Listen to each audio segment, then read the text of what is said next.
Bismillahirrahmanirrahim. Assalamu alaikum. In corporate governance, previous lectures we have discussed the role of board of directors and then individual role of directors. Afterward, we were discussing risk management, its techniques. Now we are going to discuss the external influence on a company's governance. Company's governance can be influenced by external organizational institutions, law enforcement agencies. It can be positive and it can be negative. So we are going to discuss all these steps individually. External influence includes regulatory bodies, media, and then we can say that pressure groups. So let's discuss these external influencer one by one. In regulatory bodies, we can see that these can be public organization, government agencies, stock exchange, chamber of commerce. It involves imposing requirement, conditions, or restrictions. So we know that in corporate governance there is a major role of Security and Exchange Commission in case of Pakistan, and in other countries everywhere there are some such agencies who control the corporate governance or corporation systems in those countries. तो हम इस पे थोड़ी सी बात करेंगे. जैसा कि हमने पहले डिस्कस किया हुआ है कि Security and Exchange Commission of Pakistan 90s late 90s में 97 में स्टार्ट हुआ. इसने काम करना स्टार्ट किया और इसकी पहले टारगेट था कि कोड ऑफ कॉर्पोरेट गवर्नेंस को डेवलप करे, जो कि मार्च 2002 में कोड ऑफ कॉर्पोरेट गवर्नेंस दिया गया पहला, और फिर वो चेंज होता रहा. उस बाद में उसमें चेंजिंग आते रहे. लेकिन बहरहाल ये वो रेगुलेटरी बॉडीज़ में आते हैं जो इन्फ्लुएंस करते हैं ऑर्गेनाइजेशन को, कंपनीज को बाहर से. तो इसमें लिस्ट किया हुआ है इन सारे ऑर्गेनाइजेशंस को. इसमें स्टॉक एक्सचेंज भी है, चैम्बर ऑफ कॉमर्स भी है, और ये रिक्वायरमेंट और कंडीशन और रिस्ट्रिक्शन लगाते हैं. जिस तरह कोड ऑफ कॉर्पोरेट गवर्नेंस एक रिक्वायरमेंट है कि कोड ऑफ कॉर्पोरेट गवर्नेंस को कंपनीज ने फॉलो करना होता है, और कोड ऑफ कॉर्पोरेट गवर्नेंस के अपने रिक्वायरमेंट होते हैं. उसमें बोर्ड ऑफ डायरेक्टर के रिलेटेड रिक्वायरमेंट हैं कि कितने डायरेक्टर्स हों, और फिर उन डायरेक्टर्स की कैटेगराइजेशन पे कंडीशंस हैं, रिस्ट्रिक्शंस हैं कि कितने एग्जेक्टिव हों, कितने नॉन एग्जेक्टिव हों, कितने इंडिपेंडेंट डायरेक्टर हों. तो इस तरह से जैसा कि हमने लास्ट लेक्चर में भी डिस्कस किया, स्टॉक एक्सचेंज में जब आप जाते हैं तो वहाँ लिस्टिंग रूल आते हैं. आल्दो के कॉर्पोरेट गवर्नेंस या कोड ऑफ कॉर्पोरेट गवर्नेंस भी लिस्टिंग रूल का पार्ट होता है. इसके अलावा और भी बहुत सारे लिस्टिंग रूल होते हैं. तो कंपनीज के रजिस्ट्रेशन के बारे में जिस तरह से हम जानते हैं कि कंपनी ऑर्डिनेंस होती है, 1984 था अभी जबकि नया रिसेंट कंपनी ऑर्डिनेंस आया है, तो उसके अपने रिक्वायरमेंट्स होते हैं. तो रेगुलेटरी बॉडीज़ बहुत सारे होते हैं जो कि हम आगे चलकर डिस्कस करेंगे. बहरहाल ये एक्सटर्नली कंपनी को इन्फ्लुएंस करते हैं. कंपनी अपनी मर्जी से सारी चीज़ों को डील नहीं कर सकती. Enforcing in the above area to obtain compliance. तो उस इन्फोर्समेंट के बाद उनको कंप्लायंट भी करना होता है, जिसको हम बार बार डिस्कस करते रहे हैं गवर्नेंस में, कंप्लायंस एंड डिस्क्लोजर के नाम से, कि आपने कंप्लाई भी करना होता है और उसको डिस्क्लोज भी करना होता है. तो रेगुलेटरी बॉडीज़ के बाद मीडिया का बड़ा इंपॉर्टेंट रोल है. इसमें प्रिंट मीडिया है, न्यूज़पेपर वगैरह, और फिर इलेक्ट्रॉनिक मीडिया है, सोशल नेटवर्किंग है. ये शेप करते हैं ओपिनियन को, जनरल पब्लिक के ओपिनियन को शेप करते हैं. जो इश्यूज कंपनी के चल रहे होते हैं उनके बारे में बात चल रही होती है और लोगों की जहनसाजी होती है. अगर कोई कंपनी अच्छा परफॉर्म कर रही है तो उसके बारे में डे टू डे एक्टिविटीज़ के बारे में न्यूज़ आ रहे होते हैं और वो उसका पॉजिटिव इमेज बन रहा होता है. अगर वो चीज़ों को प्रॉपरली नहीं लेके चल रहा तो बैड न्यूज़ आ रहे होते हैं. तो सिग्नलिंग थ्योरी यहाँ पे काम करती है कि जैसे न्यूज़ आएंगे वैसे कंपनी की परफॉर्मेंस पे, कंपनी की एक्टिविटीज़ पे, कंपनी के इमेज पे इफेक्ट पड़ता है. आल्दो कि हम मीडिया को भी आगे चलकर डिस्कस करेंगे. यहाँ सिर्फ हम ये डिस्कस कर रहे हैं कि कौन से वो इन्फ्लुएंस एक्सटर्नल इन्फ्लुएंसर हैं जो किसी कंपनी को इन्फ्लुएंस करते हैं. तो राइट मार्केटिंग टैक्टिक्स अगर हम इस्तेमाल करें इस लिहाज से, तो वो modern advertisement to reach consumer, ये एक मॉडर्न एडवर्टाइजमेंट टेक्निक हो सकता है अगर हम मार्केटिंग टैक्टिक्स को प्रॉपरली यूटिलाइज करें, कंज्यूमर तक हम अच्छे न्यूज़ को पहुँचाएँ, सिग्नलिंग थ्योरी को पॉजिटिवली इम्प्लाई करें. तो इससे कंपनी इन एक्सटर्नल इन्फ्लुएंसर्स के ज़रिए से अपने इमेज को और बेहतर बना के बिजनेस को और इम्प्रूव कर सकता है. तो इसके अलावा प्रेशर ग्रुप्स हैं, से फॉर एग्जांपल कंज्यूमर्स हैं, लार्ज कंज्यूमर जब आपके बिजनेसेस को, आपके प्रोडक्ट्स को कंज्यूम कर रहे होते हैं, तो अगर उनका कोई फीडबैक बुरा आता है या अच्छा आता है तो उसका उस तरह से इम्पैक्ट है। एनजीओज हैं, नॉन गवर्नमेंटल ऑर्गेनाइजेशन होते हैं, और फिर इन्वेस्टर ग्रुप्स होते हैं जो आपकी कंपनीज में इन्वेस्ट करते हैं, तो ये सारे प्रेशर ग्रुप्स में आते हैं। कंपनी की रिस्पॉन्सिबिलिटी होती है और कंपनी के बोर्ड ऑफ डायरेक्टर की रिस्पॉन्सिबिलिटी होती है कि इन सारे प्रेशर ग्रुप को अटेंशन दे और उनको वेल इन टाइम एड्रेस करे अगर कोई इशू हो। A pressure group is composed of individuals who want to communicate their stance on one or more issue to the public. So जैसा कि हमने पहले डिस्कस किया हुआ है कि वो अपना स्टांस जनरल पब्लिक को देते हैं। वो इश्यूज एक या एक से ज़्यादा हो, वो पॉजिटिव हो, नेगेटिव हो, वो वक्त के साथ होता है। तो उस तरह से प्रेशर ग्रुप जनरल पब्लिक के साथ कम्युनिकेट करते हैं मीडिया थ्रू, सोशल मीडिया या किसी भी प्लेटफॉर्म के ज़रिए से। तो ये प्रेशर ग्रुप हमेशा आप कंपनीज को इन्फ्लुएंस करते हैं उनके लेजिस्लेशन के बारे में, और पब्लिक ओपिनियन मेकिंग करते हैं कि पब्लिक उनके बारे में राय रखती है, तो उस राय को ज़ाहिर बात है वैल्यू करना और उसको वेल इन टाइम एड्रेस करना, चाहे वो प्रेशर ग्रुप्स की तरफ से हो, चाहे वो गवर्नमेंट बॉडीज़ की तरफ से हो, चाहे वो मीडिया की तरफ से हो। बोर्ड ऑफ डायरेक्टर ने बहुत इंपॉर्टेंट रोल प्ले करना होता है। तो आगे चलकर हम गवर्नमेंट रोल को देखेंगे कि गवर्नमेंट रोल किस तरह से एक्सटर्नली एक कंपनी को इन्फ्लुएंस करती है। गवर्नमेंट रोल में रेगुलेटरी रोल होता है, उसका प्रमोशनल रोल होता है, एंटरप्रेन्योरल रोल होता है और प्लानिंग होता है। तो इनके थ्रू गवर्नमेंट कंपनीज को इन्फ्लुएंस करती है, और ये इन्फ्लुएंशियल जैसा कि मैंने पहले भी कहा था कि पॉजिटिव भी हो सकती है और नेगेटिव भी हो सकती है।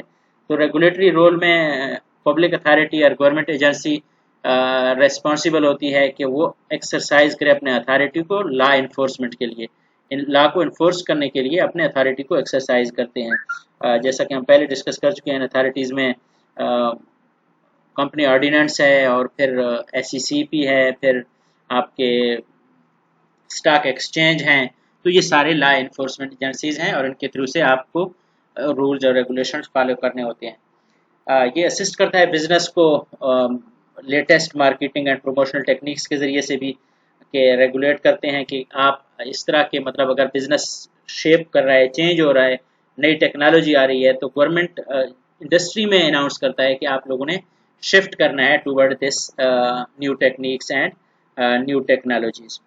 तो उसमें वो कंडीशंस होते हैं लाइसेंस के, परमिशंस के, और स्पेशल परमिशन के थ्रू ऐसे रूल्स एंड रेगुलेशंस को फॉलो कराया जा सकता है। कि लाइसेंस चाहिए होता है कि कंपनी को, तो लाइसेंस टाइम बाउंड होता है, और फिर उसमें उस कंडीशंस होते हैं कि अगर ये रिक्वायरमेंट आप फुलफिल करेंगे तो आपको लाइसेंस देंगे और परमिशन देंगे इस बिज़नेस के और इस तरह के काम के। तो कंट्रोल भी कर रही होती है, मॉनिटर करती है और फिर रेगुलेट करती है कि क्या कंपनी उन चीज़ों को फॉलो कर रही है या नहीं कर रही। जैसा कि हम डिस्कस करते आ रहे हैं कि कॉर्पोरेट गवर्नेंस में बेसिकली आपको कंप्लायंस एंड डिस्क्लोजर से वास्ता पड़ता है, और कोड ऑफ कॉर्पोरेट गवर्नेंस के लेटर इशू करना पड़ता है मैनेजमेंट को, और बोर्ड ऑफ डायरेक्टर को अपना एक स्टेटमेंट देना होता है, और वो पब्लिश करना होता है हर एनुअल रिपोर्ट्स में, और वो एनुअल रिपोर्ट्स आपको हर रेगुलेटरी अथॉरिटी के साथ, जैसे फॉर एग्जांपल SECP के साथ शेयर करना होता है। तो उसको फिर वो एवेल्युएट करते हैं, और उसमें अगर कोई कमी कोताही होती है तो उस पर कॉल किया जाता है, और या फिर आपको डीलिस्ट भी हो सकते हैं और आपको एक फाइन भी हो सकता है। तो इस तरह से कंट्रोलिंग, मॉनिटरिंग और रेगुलेशंस होती है। और रेगुलेटरी अथॉरिटी की रिस्पॉन्सिबिलिटी होती है कि वो सेगमेंट ऑफ इकोनॉमी के दरमियान, कंपनीज के दरमियान बैलेंस रखें ताकि कन्फ्लिक्ट कम से कम हो। तो ये रेगुलेटरी रोल होता है किसी भी गवर्नमेंट का on a company, on a corporation. और उसके बाद इसमें रेगुलेटरी में ये भी हो सकती है कि वो सेल्फ रेगुलेटेड हों। तो इस तरह के भी इदारे पाए जाते हैं हर मुल्क में, हर हर हर हर इंडस्ट्री में, कि वो एक इंडस्ट्रियल अपने एक एसोसिएशन बना लेते हैं और वो खुद से खुद को रेगुलेट करने की कोशिश करते हैं। बेसिकली एक ग्रुप होता है और वो कंपनी के रूल्स एंड रेगुलेशंस को चाहते हैं कि कंपनी उनको फॉलो करे, और कभी कभार जब ज़रूरत पड़ती है तो वो गवर्नमेंट के साथ नेगोशिएट भी करते हैं, जैसे फॉर एग्जांपल प्राइस इंक्रीज़ करने में, प्राइस डिक्रीज़ करने में, और उनके इनपुट के प्राइस को मेंटेन करने के लिए और उनके आउटपुट के प्राइस को इंक्रीज़ करने के लिए। तो हर इदारे में, हर इंडस्ट्री में इस तरह के प्रेशर ग्रुप्स होते हैं जो कि फिर सेल्फ रेगुलेटरी भी कराते हैं। तो इनके अपने बेनिफिट्स भी होते हैं और इनके नुकसान भी होते हैं। प्रॉक्सिमिटी से फॉर एग्जांपल वो क्लोजर होते हैं to the bodies, so more able to understand the regulatory needs. तो वो रेगुलेटरी नीड्स के को समझते हैं, रेदर देन एक इंडिविजुअल कंपनी जितना समझती है उससे ज़्यादा ये सेल्फ रेगुलेटरी बॉडीज़ उसको समझते हैं, क्योंकि वो गवर्नमेंट के उस रेगुलेटरी बॉडीज़ के करीब होते हैं। तो वो इंडिविजुअल कंपनीज़ को गाइड करते हैं कि इस चीज़ को इस तरह से फॉलो करना है। और फ्लेक्सिबिलिटी इसमें होती है कि क्योंकि ये तो गवर्नमेंट इंस्टीट्यूट नहीं होते, लेकिन ये कंपनीज़ को इंसिस्ट कर रहे होते हैं कि आप ये रूल और रेगुलेशन फॉलो करें, लेकिन इनमें फ्लेक्सिबिलिटी भी होती है। तो वो गवर्नमेंट बॉडीज़ के जो स्ट्रिक्ट बात होती है उस तरह से नहीं होता, तो उनको फॉलो करना बड़ा इफेक्टिव होता है, बड़ी इजीली से इनको फॉलो किया जाता है। इसके अलावा इनके एडवांटेजेस में हो सकता है कंप्लायंस होती है, कलेक्टिव इंटरेस्ट होती है, इनके सब मिलके काम कर रहे होते हैं, पूलिंग ऑफ रिसोर्सेज होता है, एक दूसरे के साथ कनेक्टेड होते हैं। इसके अलावा इन इन फवायद के साथ साथ इनके डिसएडवांटेजेस भी होते हैं। से for example conflict of interest, ज़ाहिर बात है कंपेटिटर भी आपस में एक जगह पे होते हैं तो उनके कॉन्फ्लिक्ट ऑफ इंटरेस्ट भी होते हैं। अंडर इन्फोर्समेंट भी हो सकती है उनकी, और ग्लोबल कंपटीशन का भी सामना उनको करना पड़ता है। इनसफिशिएंट रिसोर्सेज भी हो सकते हैं। तो ये सारे सेल्फ रेगुलेशन के बेनिफिट्स और ड्रॉबैक्स हैं। However self regulation should be encouraged and it will help the companies to grow in a positive environment. उसके बाद गवर्नमेंट का प्रमोशनल रोल होता है। It includes creating business environment. तो बिजनेस एनवायरनमेंट को बनाने में, डेवलप करने में गवर्नमेंट का रोल हो सकता है कि वो उनको कंपनीज को और बिजनेसेस को प्रमोट करे। इंफ्रास्ट्रक्चर डेवलप करने में हेल्प कर सकती है। जैसे फॉर एग्जांपल एक एरिया, इंडस्ट्रियल एरिया बनाया और उस इंडस्ट्रियल एरिया को एक्सेस दिया है इंफ्रास्ट्रक्चर के थ्रू, रोड्स के थ्रू और प्रॉपर डेवलपमेंट के थ्रू, इलेक्ट्रिसिटी के थ्रू से। फॉर एग्जांपल हम देख सकते हैं कि रिसेंटली फैसलाबाद में एक इंडस्ट्रियल एरिया डेवलप हुआ है और वहाँ पे मोटरवे लेके गए हैं जो कि मुल्तान की तरफ जा रही है। बिल्कुल उस मोटरवे के करीब ही इंडस्ट्रियल एरिया है, तो वो उसको बेनिफिट होता है, उसको सारे इंफ्रास्ट्रक्चर की डेवलपमेंट मिल रही होती है। तो उस तरह से प्रमोशन भी उनकी हो रही होती है। अब मोटरवे तो ये सिंध तक जा रही है, तो जितनी भी ट्रैफिक वहाँ पे जाती है वो इंडस्ट्री उनके बिल्कुल एक्सेस पे है, जिससे उसको वो बेनिफिट कर सकते हैं अपने लॉजिस्टिक्स के लिए। इसमें इंक्लूड्स बिजनेस इंसेंटिव्स भी दिए जा सकते हैं, टैक्स रिलीफ भी दिया जा सकता है, चीपर कैपिटल भी प्रोवाइड किया जाता है। हो सकता है उन्होंने फैसलाबाद जैसे यहाँ पे हत्तार में इंडस्ट्री डेवलप किया तो शायद गालबन 4 से 5 साल तक के लिए उसको टैक्स फ्री रखा गया। तो इस तरह के बिजनेस इंसेंटिव्स गवर्नमेंट की तरफ से मिल सकते हैं जिनको कंपनीज अवेल करके अपने एक सब्सिडीज़ या अपने इदारे बना सकते हैं और उसको फर्दर इम्प्रूव कर सकते हैं। तो सब्सिडीज़ भी दिए जा सकते हैं। गवर्नमेंट हमेशा सब्सिडीज, जिस तरह आजकल शुगर का इशू है, शुगर हो या कोई और प्रोडक्ट हो, तो उनके लिए गवर्नमेंट अगर आप बाहर भेजना चाहें या इवन अगर अपने कंट्री के अंदर सेल करना चाहें तो आपको एक प्राइस सेट मिलता है, और अगर वो प्राइस ज़्यादा होता है तो गवर्नमेंट इंड यूज़र को बेनिफिट प्रोवाइड करने के लिए सब्सिडीज़ प्रोवाइड करते हैं। तो इस तरह के सारे रोल होते हैं गवर्नमेंट के कि अपने इदारों के ज़रिए से और अपने फंक्शनैलिटी के ज़रिए से कंपनीज को बेनिफिट प्रोवाइड किए जाते हैं। इसके साथ एंटरप्रेन्योरल रोल है कि स्ट्रेटजी बिजनेस को रन करना किसी भी कंट्री में। नॉर्मली हमारे कंट्री में आल्दो के गवर्नमेंट ये नहीं कर रही है, हाउएवर गवर्नमेंट का एक सेक्टर हम देख सकते हैं उसको कि वो स्ट्रेटजिक बिजनेस में हर जगह पे इन्वॉल्व होते हैं। Showing the business how to do business, government का काम तो होता है हर जगह पे, तो वो दिखाएं कि कैसे बिजनेस की जाती है। तो बहरहाल हमारे मुल्क में भी इस तरह के इदारे हैं जो दिखा रहे हैं कि बिजनेस कैसे की जाती है। आल्दो कि कंट्री या गवर्नमेंट या फेडरल गवर्नमेंट हम कह सकते हैं कि वो इन्वॉल्व नहीं है सच, लेकिन बहरहाल हमारे इदारे फिर भी इसमें बहुत अच्छा परफॉर्म कर रहे हैं। Setting up and disposing essential units, जहाँ ज़रूरत पड़े, जिस तरह के यूब खान के रिफॉर्म्स थे, या किसी भी कंट्री में किसी भी वक्त में आप नेशनलाइजेशन करते हैं फिर डी नेशनलाइजेशन करते हैं, जैसे जैसे ज़रूरत होती है उसके मुताबिक से इंटरप्रेन्योरल रोल बहरहाल गवर्नमेंट का किसी भी कंट्री में होता है। उसके बाद प्लानिंग रोल है। External influences that affect planning includes the action of competitor and a range of social, legal, economic and technological factors। तो इन सारे फैक्टर्स को प्लानिंग करने के लिए गवर्नमेंट हमेशा सपोर्ट प्रोवाइड करती है। The plan thereof need to be designed to take account of external environment।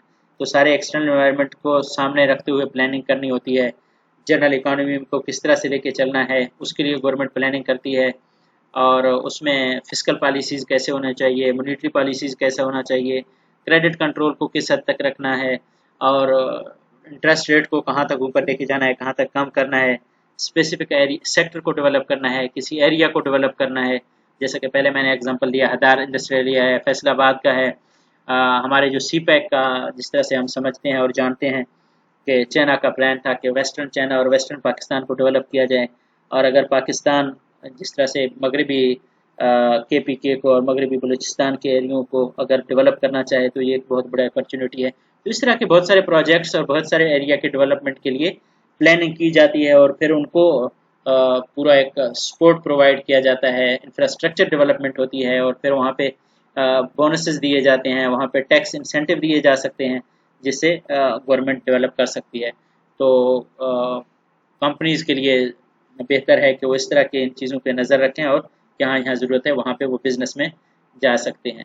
तो ये है तो गवर्नमेंट का रोल, और इसके अलावा SCCP का रोल, मीडिया का रोल और प्रेशर ग्रुप के रोल को इंशाल्लाह नेक्स्ट लेक्चर में डिस्कस करेंगे। Thank you for listening. अस्सलामु अलैकुम।